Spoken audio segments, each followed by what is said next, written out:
Adam Harvey is the winner of 9 golden guitars and untold number of fans, with over 500,000 albums sold across all of his albums, which is over a dozen last time I counted, and they include the Great Country Songbooks with Cassar-Daley and with Beccy Cole. His latest single is It's Getting Late, and he will have a new album out later this year, but we're not talking about the album because I haven't heard it yet. We're going to talk about the new single and his touring. Hello, Adam. Hello, it's so lovely to chat with you, and big cheerio to all of your listeners or viewers out there in the land of country music. Thank you, and thanks for joining us and me. And I'm going to start by asking you, given that you have been a live performer for many years, how late is late for you if it's getting late?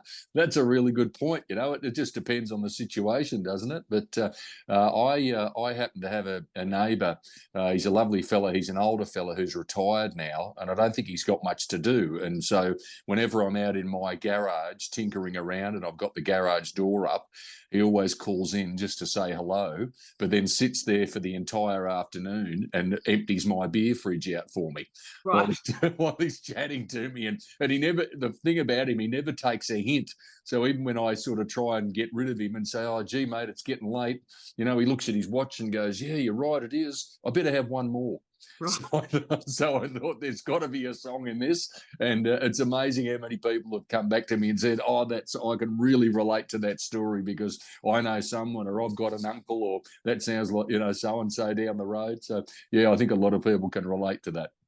Does the neighbour know he's been immortalised in song? Yes, he actually came to a show on the Central Coast that I performed about a month ago. And because he was there, I specifically told the story while he was sitting there with all of his friends. What I'd like to know, though, is after knowing that the song is about him, has he stopped getting your beer from your fridge? No, not at all. I think he's actually upped the ante a little bit now. So he's into my place every second day. He's a lovely fella, though. He's very kind the way he empties my fridge out for me, and he's also that. One of those lovely people that when he walks his dog past and his dog leaves a little present on my front lawn, he's kind enough to leave it and leave for me to pick up. Well, you know those people? Yeah. Yes, delightful. And he's probably going to start giving you songwriting suggestions soon. Oh, yes, he already wants to know when the royalties will start coming in for the song. Well, about the same time that he's cleared the ledger for all the beer he's consumed, I would suggest. Yeah, absolutely. So you wrote the song with the Nashville-based songwriter David Lee Murphy. Have you written with him before? Yeah, I have. I've written many songs with him before, back from the Work and Overtime album I had out years ago. And since then, I've sort of write with David Lee whenever I'm overseas. He's an amazing songwriter. He's written hits for Kenny Chesney and, Keith Urban and Blake Shelton. I think he's written some stuff for Garth Brooks. Like he's a legend, Brooks and Dunn, written a lot of songs for them. But yeah, he's a legendary songwriter, but he just loves Australia and he loves Aussies and he loves having a good time. So him and I hit it off, from the get-go. And actually, we haven't got arrested together, but that's a story for another day. Oh, Adam, how can you just let that drop there and then not explain it? That's right. I'll leave it. I think people probably have to go to your shows to hear that story because you do tell great stories on stage. Yeah, I reckon that one might be one for the book, actually. I'll put that in the book I'm working on.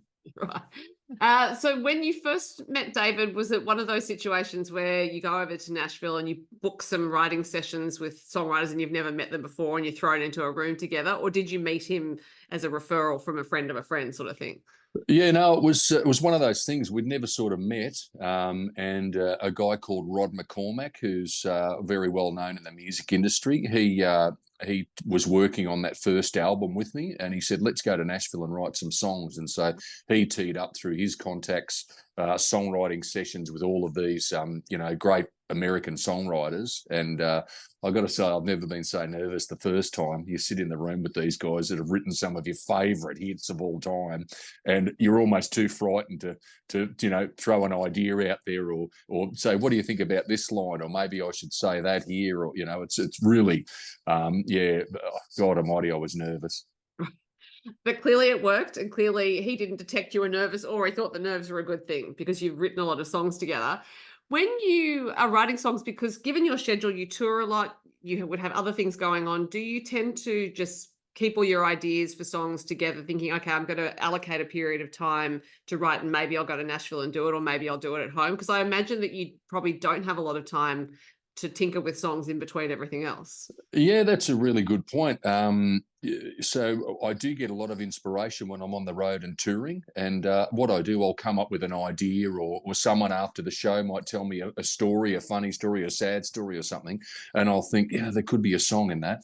And so I just record them into my mobile phone, into the message bank.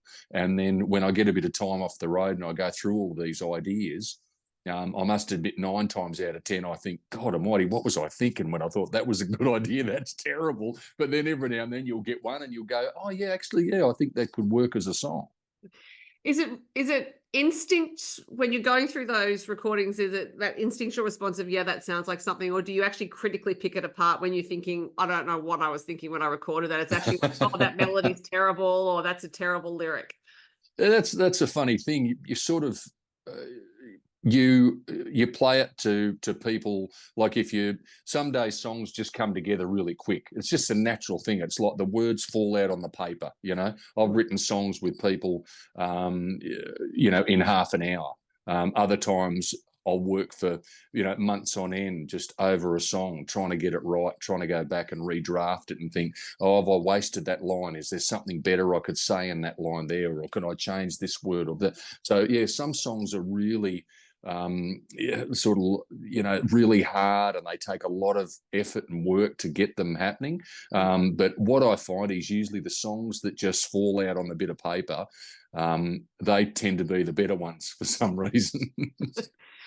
And have you found that any of your lyrics have changed over your years of performing the song, so that now there might be a live version of a song from a few years ago that is different to the one that you recorded? Yeah, it's true. Like, sometimes if I've written in a song, for example, you might say, oh, now I'm 45 and blah blah blah. So I'm 50 this year, so obviously I've got to change it. Now I'm 50 and I've learnt this, or a song about my wife. We've been married for 20 years. Well, of course, now I've got to change that too. It's 25 years. So so you've got to, I think, change it and sort of keep updating and in the live versions. Mm-hmm. Because people are going to look at me and say, 40 years old, my backside, he's 40 years old, he looks 50 for sure. Look, I honestly think they'll believe whatever you tell them, Adam. But given that you have a large and well-established fan base, I'm wondering if you think you've been in a relationship with your fans for a long time. Do you feel like you're making music for them now? Yeah, I do. I think that we know one another really well. And one thing about me is what you see is what you get, So it's all very real, and I don't try and hide anything, or I don't pretend to be something I'm not. And after a while, you tend to know what your fan base likes and what sort of country music that they expect from me. So I think it becomes a lot easier. So you're not always trying to guess, oh, I wonder if they'd like that, or I wonder if they'd like that. You always still get nervous, because before a new song or a new album comes out, you're scared like hell that, they're not going to like it, because even though I might write it and some of my friends might say, oh, that's a great song, someone, Bob the truck driver, or Joe the farmer, or Sally the, secretary, or the doctor, or what, might listen to it and go, that's terrible. So I'm always really nervous about that. But over the years, I've become a lot more sort of comfortable in knowing that, okay, this works, my fan base likes that, they don't like that, and so you can sort of make sure that I angle it that way. And luckily for me, it's the same sort of sounding music that I love. I've always loved George Strait. I've loved that sound for a long time. Probably in the more modern days now, I just love Brad Paisley, because even though it's fresh and new, it's still what I would call traditional country. And sort of that's where I sit, And I think it's great, this whole new it's like a changing of the guard. We've got all these new great artists coming through, and they're fantastic. You know, these Aussie acts, and they probably do more of the, I guess, the country rock or the country pop style. You know, which is great, and I really appreciate it. But it's not me. You know, I'm never going to do that, and my fan base doesn't want me to do that.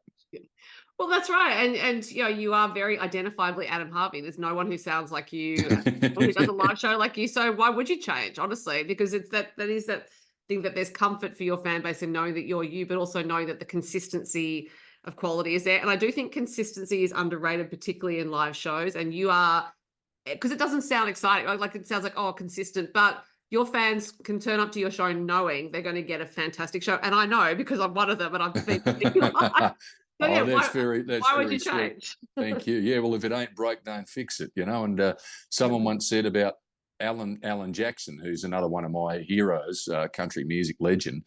Alan Jackson is like McDonald's. You always know when you go what you're going to get. Well, every time I've seen a show of yours, whether it's you with Beccy or you on your own, you know, the music's going to be great. It's going to be entertaining. I'm going to leave feeling better than I did when I arrived. And what more can an audience ask for? Exactly. And I think one of the reasons Beccy and I have become such great friends, not only we've both got a wicked sense of humour and we're kind of like brother and sister. We really get along and we're great mates, but she's got the same attitude towards live shows that I have. Where, you know, it's not about me, it's about these people that have come along and they want to forget about their cares and their dramas for a few hours and all the crap that's going on out there in the world and just have fun and escape for a little while and have a laugh and a sing-along. And if I can do that, then I'm doing my job. Yeah. Speaking of Beccy, you too are doing a run of shows very close together in the end of June, from the end of June, 20th of June to the 30th of June. I think there's almost 10 shows in that block, or maybe you've got a day or two off, but I looked at the list and thought that is a lot of shows. Now, I know what to expect from a Beccy and Adam show because I've seen it several times before, but for the punter who has not been, is it going to be a quiet, orderly affair? Yeah, well, the thing is, I never know what to expect when I'm working with Beccy Cole. That's part of the fun of it. You just hang on and, you know, and hope like hell you make it through to the end. She is the best entertainer in the business. She is so funny and so energetic, and it's just a pleasure to be on stage with her and watch the way she knows how to work a crowd. That's for sure. So yeah, it's a funny thing. Beccy and I did I think over 70 shows together last year. And normally what happens after a tour like that, Beccy is so sick of me, she can't stand the sight of me after 12 months, so she needs to disappear and I don't even hear from her for a year or so. And then she rang me out of the blue and said, oh, you know, I really miss you. And I said, oh, this is a joke. Who is this? This is not Beccy Cole. And she goes, no, we had so much fun on that tour. You know, I'd love to do some shows again. And I said, well, I've got 2 weeks free in June, the end of June. So if you want to do it, she said, yep, let's do it. And so I said, well, let's head right out into the country. We'll head out into the sort of remote parts of New South Wales, into those rural towns and communities and places like Lightning Ridge and Canamble and Warrialda and Narromine and places like that might not get a lot of, you know, live entertainment shows touring through. So that's going to be a whole lot of fun, and it'll be good to get back out in those areas again and you know, have a look at the land and talk to the local people and see what it's like out there. Now, my big question is, who does the driving, Adam, between towns? Yeah, normally I do. Yeah, it just depends. But usually Beccy's quite happy to let me drive. She's always on it, sitting there on a laptop or, you know, on a phone or something or other. So yeah, she's quite happy to let me drive. And over the years, I've become a lot more patient. We used to fight and argue a lot because I always love to be early everywhere, and she always likes to be late. And so it used to drive me mad. But nowadays I've come to expect it, and I'm like, that's fine. That's fine. If I say we're going to leave the motel at 9:30, I know it's going to be 10 o'clock. And so you don't give her fake times? Well, I've had a few friends say that. You should tell her we're leaving at 9, and that way she'll be ready by 9:30. But no, yeah, maybe that's a good idea. I should start that. I also would imagine that the arguing in the car would have worn out your voices in between shows, and given the tips that you're keeping, you simply cannot afford to wear out your voices. Yeah, it's one of the things as I've gotten older, I think I've learned that before you do a run of shows like that, you've got to start singing at home. Just start a little bit and then a bit more every day, and a little bit more the next day, and a little bit more the next day, so that your voice, your vocal cords are just like any other muscle in your body, you know, whether it's your hamstring or your bicep, and you can't just have that thing cold and out of tune or out of work, and then just go and whammy and start singing for a couple of hours every night, because it just won't last. And so I've found that's the key, to start and work it up again, and warm it up, and all those little things that you've got to do as you get older. Yeah.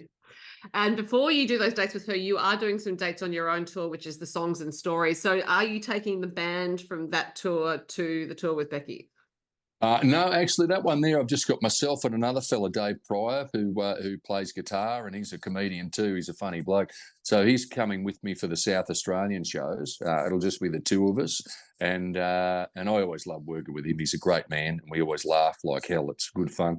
And then in West Australia, I think we've got the whole band, and then we saddle up with the old gang again that we had on the road last year for those last 2 weeks of June with Beccy, and I'm really looking forward to that. Actually, it's going to be great. It looks like a great schedule. So people can find the dates on your website, and I'll post them along with this as well. And given that you have had many different experiences as a live performer and as a recording artist, and you've seen a lot of places, you've won some golden guitars, I'm wondering what motivates you most as an artist these days? I think when you listen to other music that people are releasing, and you know, you see new acts, or you go and see a live show, and you think, oh wow, that's a great idea, you know, or you know, you're sort of always picking up tips and ideas. But I love having new music to play, and I know it's really important that you've got to play, you know, all the songs that people come to the shows and want you to hear.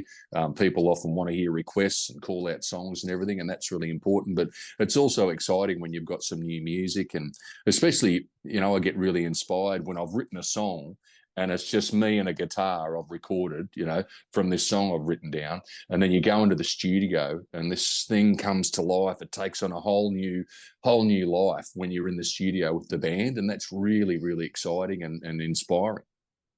Is it a different motivation than you had when you were just starting out? Yeah, I think so. When you're starting out, you sort of want to, you know, conquer everything, and you know, it's always, you know, oh great, well we've done that, we've got a gold record, great, now we've got to get a platinum record. Okay, oh great, we've won a golden guitar, now I've got to win two. Now, you know, and so as you get older, I think you learn to appreciate how lucky, you know, that I really appreciate how lucky I am now that I've been able to do what I love for a living for, you know, over 25 years. And not many people get to do what they love for a living. And so instead of sort of wanting more and more all the time, you're just really happy and excited and appreciative that you're still out there doing what you love. You know, it becomes more and more precious as time goes on. I think a key also is in what you said about being nervous when an album comes out, because, you know, if you weren't nervous, you wouldn't care about what you're doing. And I think a lot of people might look at your career and think, well, by this stage, with all those golden guitars and all those albums, why would you even be worried? But it's a testament to how much you do appreciate it. And as you said, you appreciate it more. So I would imagine the nerves possibly increase as time goes on. Yeah, that's true, you know, because you've got to try and, you know, sort of, as we spoke about earlier, sort of keep the sound and keep things the same as what you know your audience want, but then you've also got to find ways to make it new and fresh. It's a fine balance. And yeah, it's one of the only times that I get really nervous is when I've got new music and I'm about to release you know, a new album later this year, and I'll be as nervous as hell, you know, just hoping that people love it. So fingers crossed. Otherwise, I'm out of a job. I might be sleeping on your couch. I am sure they will love it, Adam, because all of your albums do very well. But out of all the different parts of what you do as a musical artist, writing, performing, recording, do you have a favorite? Yeah, I love probably the recording process. I really love that. I love being able to record and work with so many other artists I've worked with over the years, you know, like right through the country music scene and some of the mainstream artists too. It's really awesome to work with other people. Once again, you always learn something new or pick up tips. You know, I've really loved being able to work with my daughter, Layla Harvey, again. She's, you know, it's just whether we're singing live on stage or we're in the studio recording a song together, it's really special. And they're memories that I'll just cherish forever, even though she teases me and says she's going to be a real singer, not like her father. So she's training to become an opera singer. Oh, right. Yeah, and my poor old mum's got dementia, and which is just a horrible disease. But I was visiting her the other day, and she comes out with some of the most funny random things. And anyway, just out of the blue, she mentioned my daughter Layla, and she said, "Layla is a great singer." And I said, "Yeah, Mum, she is." And my mum looked at me mystified and said, "I've got no idea where she gets that from." I said, "No, Mum, neither do I." True story. If you didn't laugh, you'd cry. Well, that's right. I'm sure she just meant that it's the technique of opera singing, Adam, nothing to do with quality of time. I can tell you now, she's forgotten. Yeah, she doesn't know what I do for a living. Well, there you go. But I suppose, Layla did grow up surrounded by music, and that has to have had an impact, even though you're not an opera singer. Yeah, she wouldn't have taken the path she's taken without that upbringing. Yeah, I think so. We've sort of always had music in their lives from when they were tiny. I mean, not only traveling around and coming to my shows, but just being exposed to all kinds of music. And it's, I think, the internet probably cops a bad rap sometimes, and there are a lot of bad things about the internet, especially social media and things like that. But the fact now that they've got access to every single song that ever was on their phone via the streaming services, whatever they're listening to, iTunes, it's just amazing. And they come to me sometimes and say, "Oh my God, Dad, have you heard this?" And it might be the latest pop song or an old rock song from back when I was in my teens, or but then other times they'll come up to me and or send me a text and say, "Oh God, have you heard this, Dad?" And it's "What a Wonderful World" by Louis Armstrong, or and it's so cool that they've got access to every single song that ever was at their fingertips. And I think it gives them such a real appreciation of music. Mm. Now, you mentioned working with Layla, and I've also mentioned, and we've talked about you working with Beccy, you work with Troy Cassar-Daley. You are a great collaborator. I think that is a hallmark of your career. It seems to me that you're very open-minded and open-hearted about collaborations. What is it that you love about collaborating with other artists? One of the things I love about it is it makes you accountable. So if you've got an appointment with someone for a co-write, and it's at such and such a date at such and such a time, well, then you have to be there. Whereas if I'm writing on my own, one of my favourite songwriters, Tom T. Hall, he once said that one of the most creative things songwriters do is come up with reasons why they're too busy to sit down and write songs. And it's so true, Right. So the thing where when you're working with other people, you're accountable. You've got to be there. You've got to, show up and put in the work and come up with the ideas and put in the effort. And the other thing I love about it is, getting back to what I said earlier, you always learn something new. You're always learning new things or tips, and I just love that. Mhm. I think curiosity, which is what that is such an essential part of making great art and having longevity in your career. Because if you were just doing the same thing over and over again, if you weren't curious to learn new things and progress as an artist, you would stagnate. Yeah, very true, very true. And it'd get pretty boring, wouldn't it, if we just never learned anything new and did the same thing over and over again? I think it can be comfortable though. Sometimes it's comfortable and that's what happens, but certainly not in your case, Adam. Now, looking ahead to this album, which is out in October, have you recorded it already?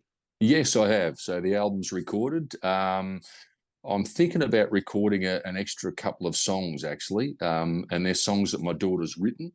Oh, And I know I'm biased, but they're really, really, really great songs, even other people that I've played them to. And I haven't said, "Oh, these are, my daughter wrote these," because I don't want them to be biased as well.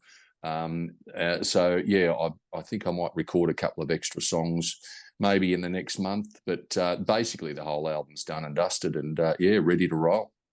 when you have those songs all pretty much done and you're thinking, all right, this can go out in the world, is it hard to actually sit on it for a few months and think, oh, I can't let anyone hear this yet? Yeah, it can be, because you want people to hear it. You're really excited about the new songs, and you want people to hear them. But it's the plan was to release the album next month, but there's just too much traffic at the moment. And one of the things that the record companies focus on, I go and say, look, I want to release this in June, and Sony say, well, look, Troy Cassar-Daley's just released a new one. I think Casey Barnes is releasing a new one. Casey Chambers is releasing one. I think Travis Collins is releasing two. So it's all about trying to find a spot where there's not as much traffic to so that you sort of get you get a better chart position when there's not as much competition on the charts, and B, you probably get a bit more promotion and publicity behind the album when there's not a whole bunch of other albums that are all competing for that same article or that same TV interview. So it's there's a lot of thought that sort of goes into that. I would also imagine it's to do with touring, because you can tour now. Everything's back to touring normal, which means if you were all putting albums out at the same time, getting slots in venues in certain places would be tricky.